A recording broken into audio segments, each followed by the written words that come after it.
দুই বন্ধু তামিম মুশফিক হয়তো ভেবেছেন, ইস কানপুরটা যদি মিরপুর হতো।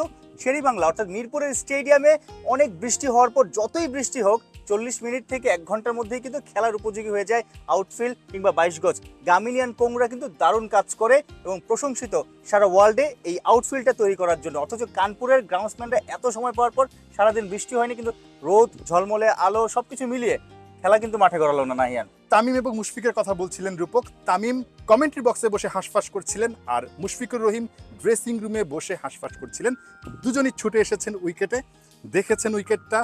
তামিম শ্যাডো করেছেন, মুশফিকুর রহিমও এসে উইকেটের দিকে অনেকক্ষণ তাকিয়ে থেকে শ্যাডো করে আবার ফিরে গেছেন হতাশ হয়ে। পুরো টেস্টের তৃতীয় দিনের চিত্র এটা। আসলে তামিম এবং মুশফিক যে হতাশায় ভুগেছেন, পুরো বাংলাদেশের দলের ক্রিকেটার, ইন্ডিয়ান দলের ক্রিকেটার কিংবা এই যে এই গ্যালারিতে মোটামুটি সকাল থেকে 7 থেকে 8 হাজার দর্শক এসেছিলেন। তারা সকাল থেকে আসলে গ্যালারি মাতিয়ে রেখেছিলেন। রোদ উঠলো কিন্তু খেলা হলো না। তারা আসলে হতাশা নিয়েই শেষ পর্যন্ত ফিরে গেছেন। অবশ্যই বেশ কয়েকবার আম্পায়াররা ইন্সপেকশন করেছে।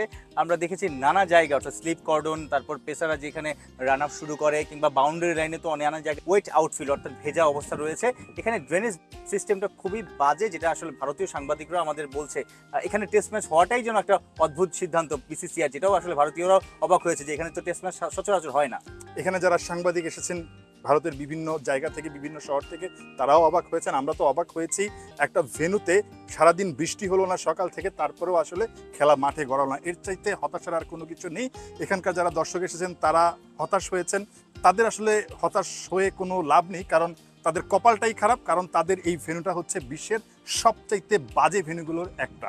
এবং আমরা মিরপুরের কথা বারবার মনে করছিলাম রূপক, প্রেস বক্সে বসে, যে মিরপুরের যত ঝড় তুফান আসুক, যত কিছু আসুক, ওই 40 থেকে 45 মিনিট বা সর্বোচ্চ 1 ঘন্টার মধ্যেই কিন্তু খেলা শুরু হতে পারে। মিরপুরের সেন্টার উইকেট থেকে একটু ঢাল আছে বাউন্ডারি লাইন পর্যন্ত, অন্যরকম একটা শেপ আছে, যাতে ড্রেনেজ সিস্টেমটা আবার নুড়ি পাথর দেওয়া নিচে। এখানে আসলে কিছুই নাকি নেই এবং মাঠও সব জায়গায় একই রকম ফ্ল্যাট একটা মাঠ, এবং এই মাঠে ওই পানি জমে যায়। পানি জমে গেলে আসলে আর খেলা হয় না। সবচেয়ে হতাশার বিষয় কি আসলে রূপক, যে এই ম্যাচটার দিকে আমরা অনেক বেশি তাকিয়েছিলাম, অনেক বেশি স্পেশাল ছিল বিকজ অফ সাকিব আল হাসানের শেষ ম্যাচ হতে যাচ্ছে খুব সম্ভবত এটা।